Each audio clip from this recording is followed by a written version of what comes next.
Why did a local newspaper editor from San Mateo end up in Russia?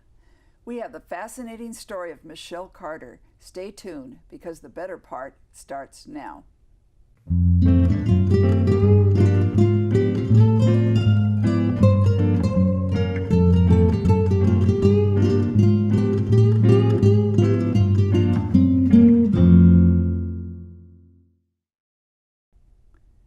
I'm Ann Zeise with The Better Part. Today I'm talking to Michelle Carter. Join us as she relates her Russian adventure. She helped bring to flower a free press in an emerging democracy. Michelle, welcome to the show. Thank you. What motivated you to leave your comforting life here in the peninsula to launch off into a foreign land half a planet away? Well, it wasn't as though I just one day up and decided to go to Russia. I'd been traveling in Russia for 6 years when the invitation came to be the United States Information Agency's journalist in residence. I'd already written a book about Russia. The first book was about the relief efforts after Chernobyl. So it wasn't just a get up and go.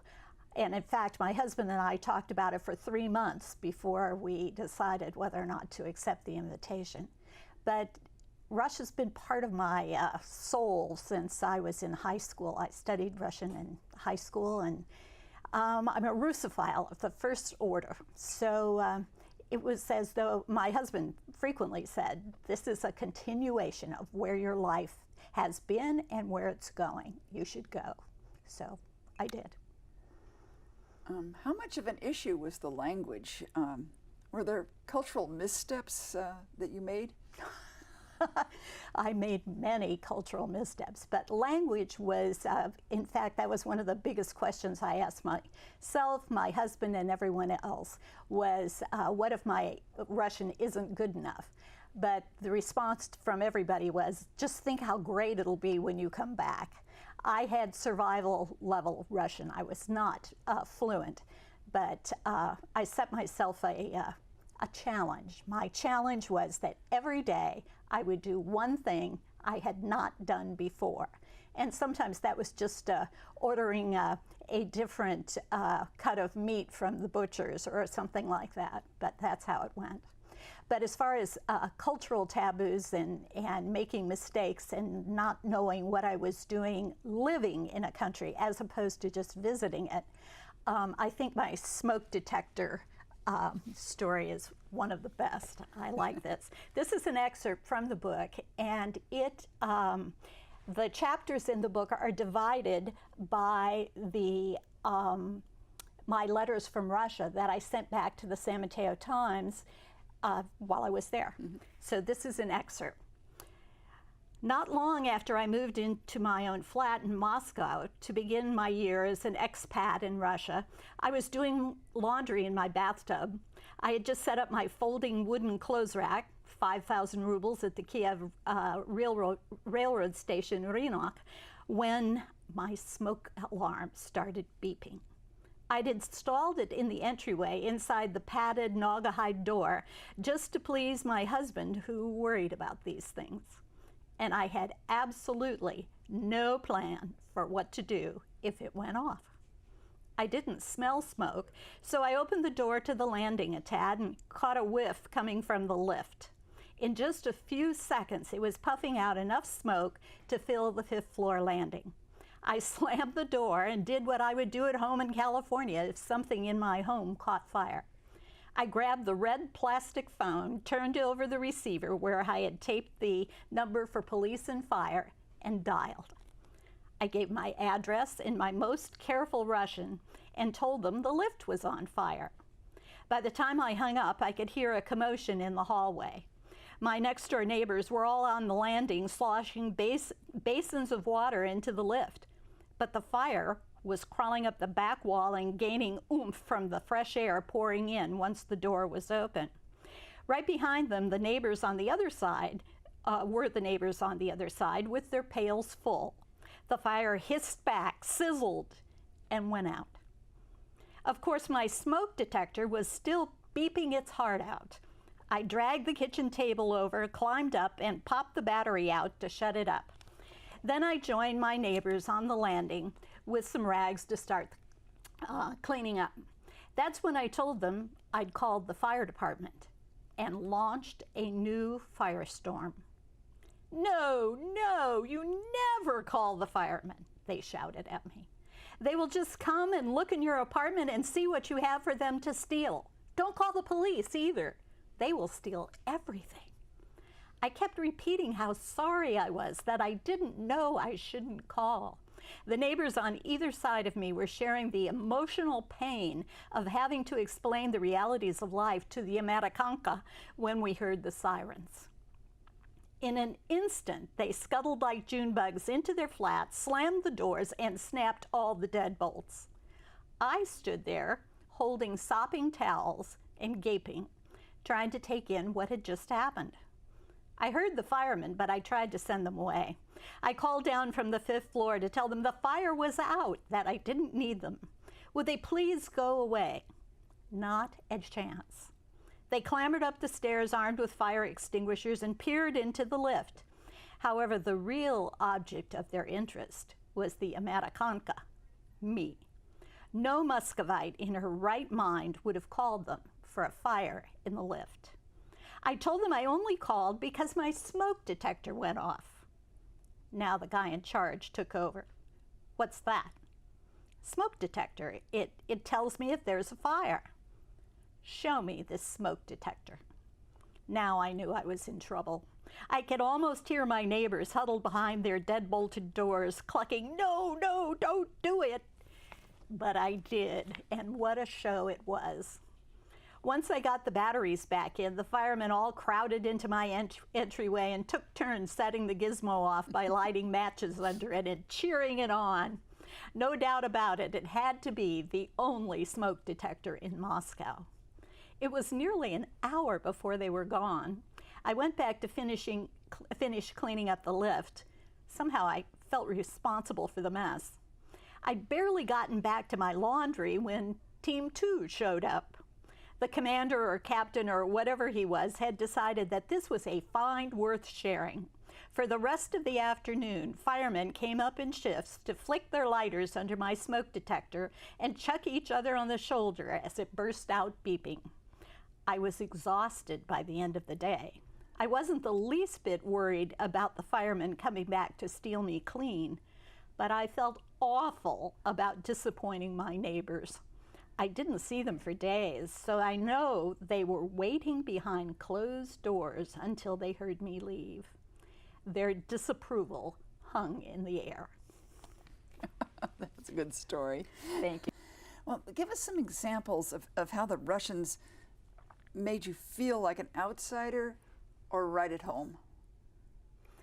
I felt like an outsider frequently when I had my dog and pony show on the road, talking with newspaper editors throughout the country, across all 11 time zones, which was from Arkhangelsk in the north to Astrakhan in the south, and from Kaliningrad in the west to Vladivostok in the east. I covered all of the country. So many times I felt like the odd one out, because I was the Americanka who showed up, the journalist, the editor, to talk to them about what it meant to create a newspaper and have a newspaper succeed when you're no longer getting support from the government, and the government is no longer providing you with what they want you to put into it.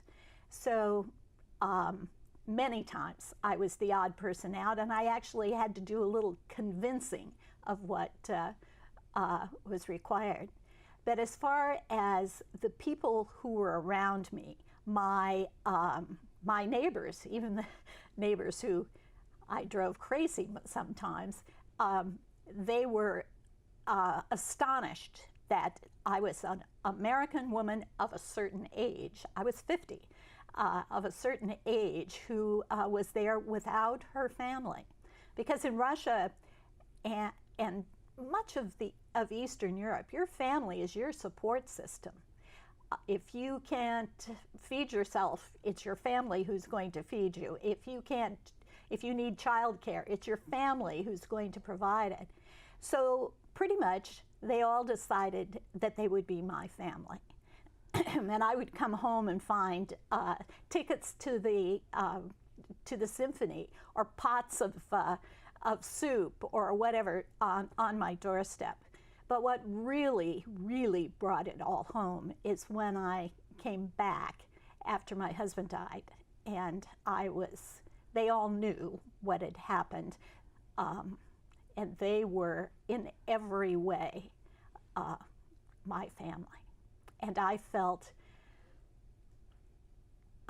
comforted, even cocooned, sometimes too much so, but they were there for me in every way. And also I had friends. I have 3 godchildren in Russia, so I had really good friends who were also there to help in any way that I needed it.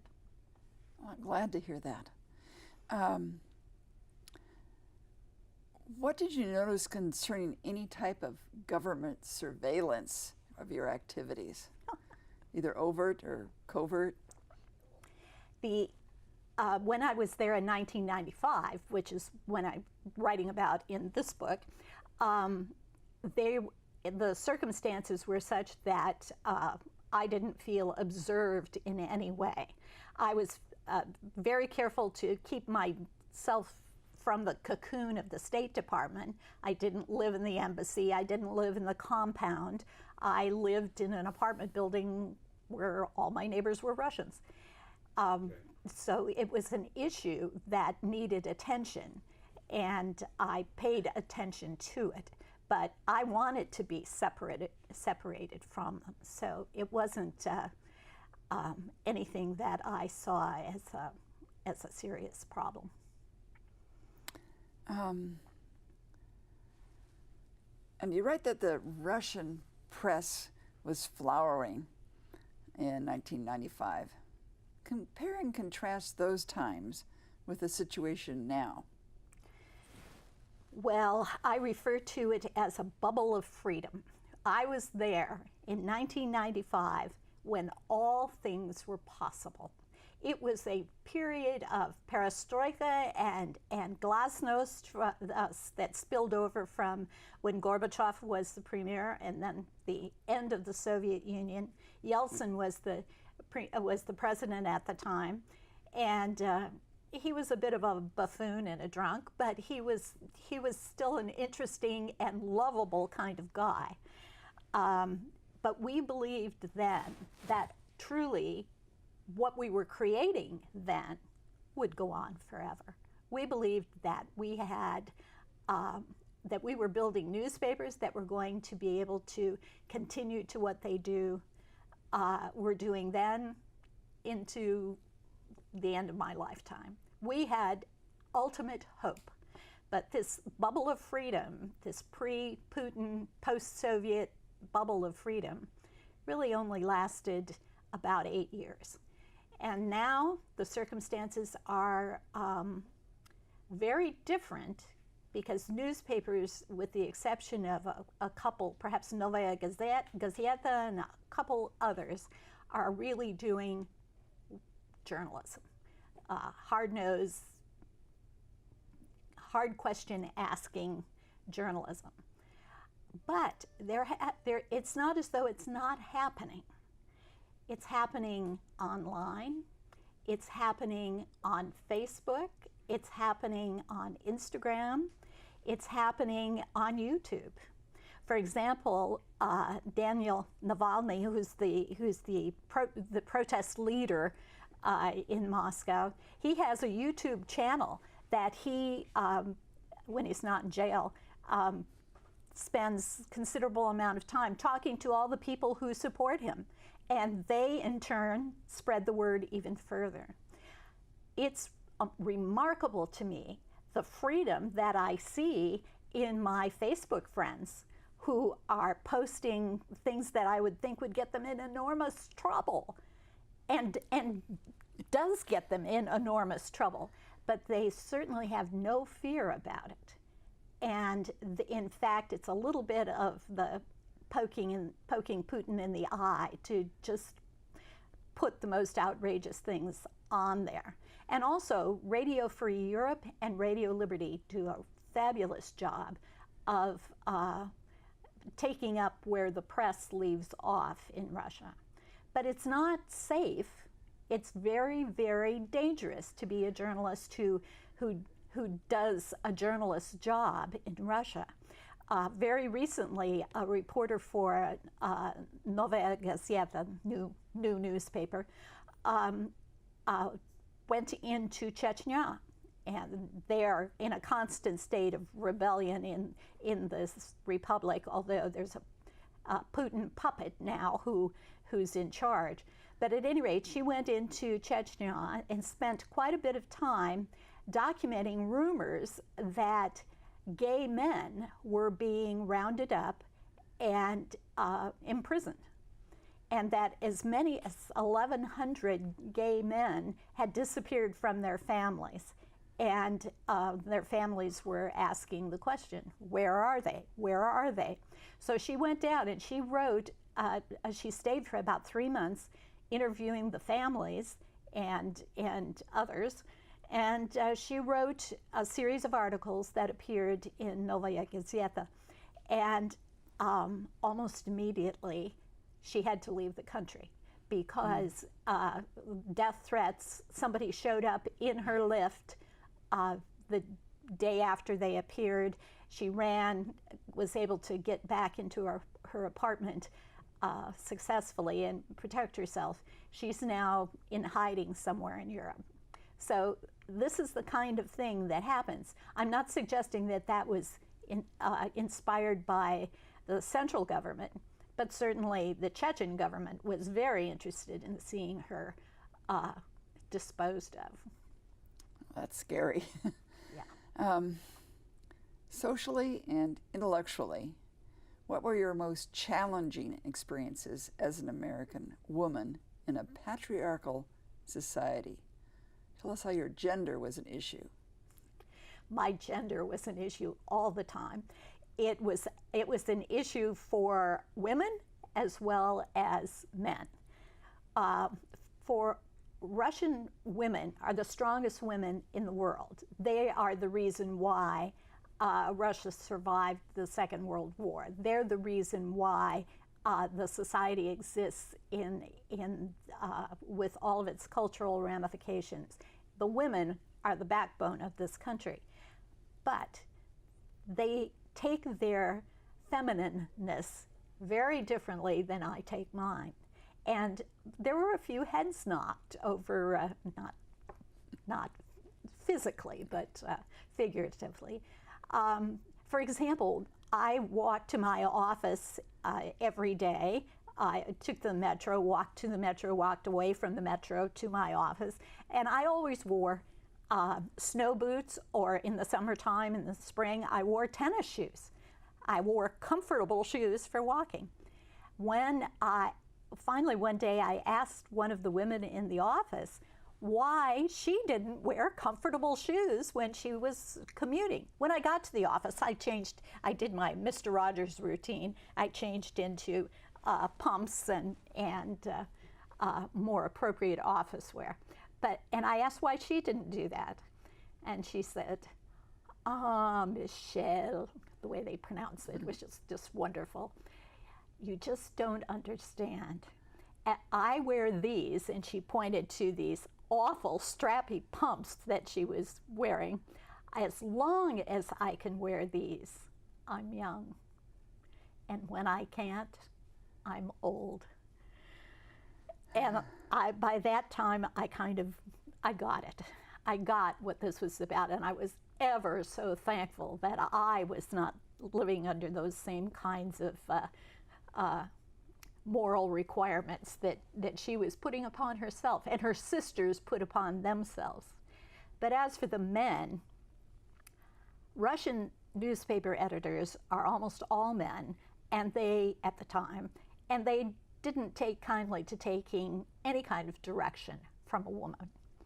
And some of the crusty old Soviet editors who were now suddenly thrust into this new world of having to learn how to make a newspaper, sell advertising, interview people, all of these things that they never had to do before. They weren't particularly thrilled to be getting this suggestions from an American woman. But I had an ace in the hole. I had this wonderful opportunity when I was in the very first year that I learned Russian to memorize poetry, especially the great romantic poets like Lermontov. And I would always seek some opportunity with these crusty old editors to whip out some of my Lermontov, and I would find some way to bring it into the conversation, and I'd say, as Lermontov said, "Vyhaju одині на дорогу, сквозь туман, кремнистый путь блестит." This is a famous poem and song in Russia, and invariably, the editor would pick up where I stopped, and together we would finish the poem.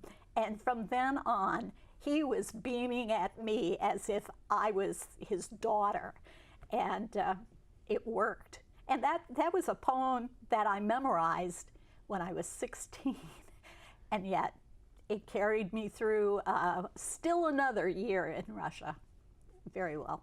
Yeah, that's interesting. So in the book, you're fairly critical of the treatment of women in Russia. How's that changed over the years? Compare the situation of Russian women and the situation of women in the West.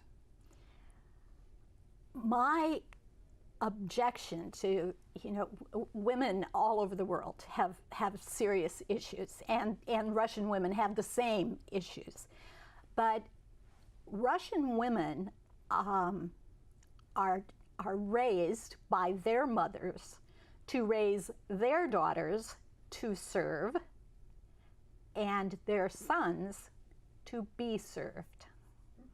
We talk often, my late husband and I, and my husband now, about the Russian princes, P-R-I-N-C-E-S, the princes of Russia, who every young man we met was in some way expecting his mother, his wife, his daughter, his aunt, whomever, to serve. And they did not. So it was really, the crunch was even greater in Russia. The burden on a woman, all women work in Russia. There is no such thing as a stay-at-home mom. But you do get to retire at 55 on a pension if there's a pension to be paid. And that's what was going on in 1995. The pensions were not being paid. So you had the circumstance of being dependent on your family if you got that far. But we used to say that they worked until they were 55 and ready to drop dead, but they had, from their retirement on, their husbands, they didn't have to worry about because they died at 55. So usually from drink and a variety of other things. So women, I think, in Russia carry a far bigger burden than the rest of the world. You brought some items back with you, which we haven't had a chance to talk about. Would you care to tell us about them? Well, these are my, the lacquer boxes, which everybody who's been to Russia, I'm sure, has collected, but I particularly like red ones. And so, and I've learned how to tell the real artisan lacquer boxes from the ones who have decals just painted on top. So these are the real thing, and they're quite beautiful. This one is a lovely one, a round one. You don't see too many round ones. And this one has Ruslani Ludmila on it, which is a famous folk tale and love story. And this one has the Firebird, of course. And these are just two knockoff icons, I could not bring my real one. I actually, in my first trip to Russia, bought for next to nothing an icon about this size. It's the black Madonna icon, and thought nothing of it. It was obviously used. When I got home, I read an article that talked about how the Russian Orthodox churches were being raped, and icons were being sold, and it led me to check out and see if this was real, and it is. And I felt a great deal of guilt for having participated in this black market of icons. So I treat this one very gingerly and with great pride. But this is charoite. It's very heavy, and you can lift it and see. Yeah, let's see. Charoite is a mineral that is mined only in one place in the world. It's on the shores of Lake Baikal in Siberia. And there was a great story about it that was I read in the papers in 1990 when I was there, and that was that it was disappearing. The mineral was disappearing because Raisa Gorbacheva, the wife of Premier Gorbachev, who was despised most of the time she was in Russia, had tiled a bathroom in it. So that was that. But this was my going away gift when I left the office where I worked. They gave me this and told me it was to hold my Russian soul. Well, So thank you very much, Michelle. So your Russian soul is in there, and you can keep it nearby. indeed. Well, thank you very much. Wasn't Michelle's story fascinating? We hope you can join us again for another interesting episode of The Better Part. You can see all of our shows on YouTube, KMVT15, or on Roku. Goodbye for now.